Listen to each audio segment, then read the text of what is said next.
Hey yo, what's happening guys? It's your boy Nick Chae. If you're new to the channel, welcome. I'm gonna be a sophomore at Princeton University. Just make videos about college and lifestyle and photography and fashion. So if interested, make sure you guys hit that subscribe button for more videos. But today we are talking about a very highly requested topic, and that is textbooks, more specifically college textbooks, because that get expensive. As I just finished my first year, I've had to go through 2 semesters, meaning I've had to buy up to maybe 6 to 8 different textbooks depending on the type of courses you're in and depending on what that professor requires. Now, it is no lie that college textbooks are expensive, and they've only been getting more pricier. There doesn't seem to be cheaper options out there that have made it more affordable for students, and universities still aren't doing enough to help their students be able to afford that, on top of the tuition, the dining hall plan, just the little miscellaneous things that go into a college expense. But since you guys are part of the family, you guys know I'm not going to leave you hanging. So today we're talking about where to buy textbooks, the best options, and just all that good stuff. Let's just jump right into it.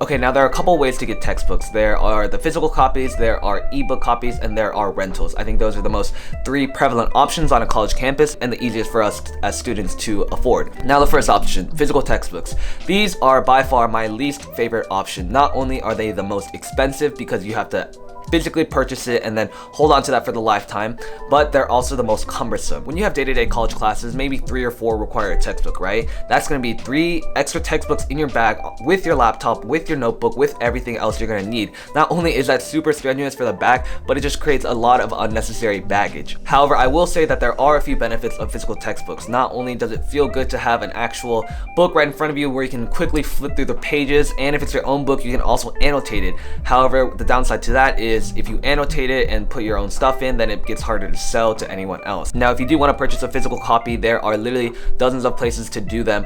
The most efficient and the easiest way to do it is to go to your local bookstore on your campus, and literally all I did was hand the person my syllabus for my classes, and they go to the back and they just come out with all the books you need. Now, some courses require textbooks, some require just regular books that you need to read throughout the semester, and just maybe pamphlets or little guides or whatever the case is. Your local university store will have to have it. Now, this is obviously the most convenient option. It's a one-stop shop. However, like I said, it is the most expensive because you are purchasing the book for a lifetime, meaning that you cannot sell it back to the store.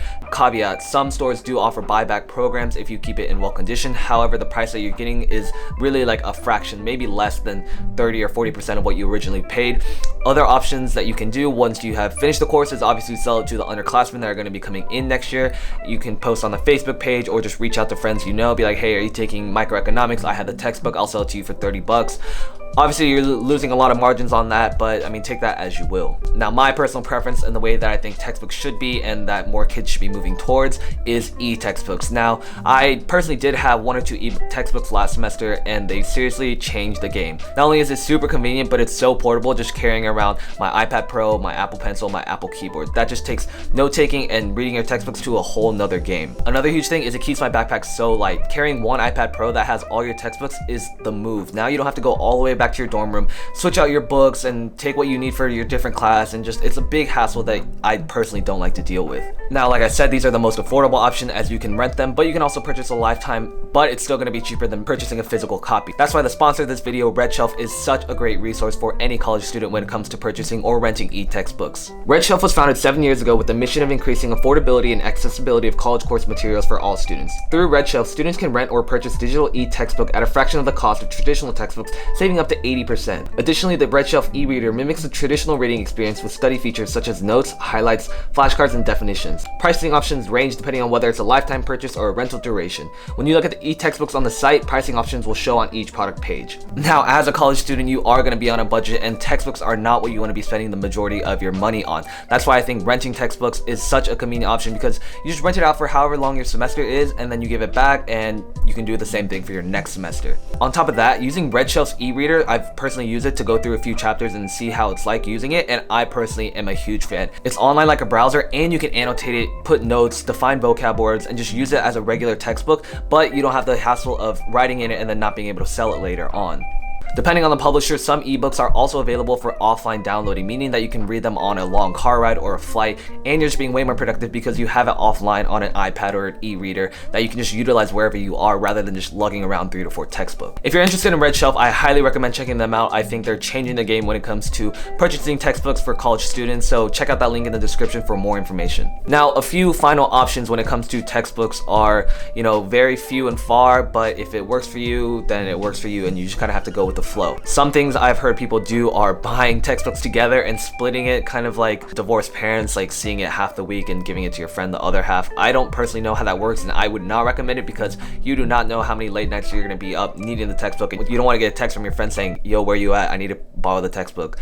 Other options, I will put this out there just so it's out there, but there are some websites that will let you download the book for a very low cost. Take that as you will. Now, something that we have at Princeton is called the Textbook Exchange Facebook group, where people will just post any textbooks that they have and they're selling them at a super cheap cost, especially when the seniors leave. They just have a bunch of textbooks that have accumulated. So, if that's an option, definitely check that out. However, when you're buying used textbooks, make sure that it's the most up-to-date version and that it's what is required in the syllabus, because even if you're taking the same course, it might be a different professor teaching and they might prefer a different textbook, and you don't want to be stuck on a version 8 when they're already on a version 12 or 13, just because that information is going to be a little outdated and you won't be the most up-to-date when it comes to tests or quizzes. Okay, that about wraps it up for this video. I hope you guys enjoyed this as part of the back to school series. Like I said before, my ebook is officially launching September 1st. Mark your calendars. It's gonna have everything you need to know about the college applications process from start to finish. I am so proud of everything that me and my team have done, so I'm really excited to share with you guys. Make sure you guys hit that like button, comment down below if you guys want to see any more videos, and I'll see you guys next time.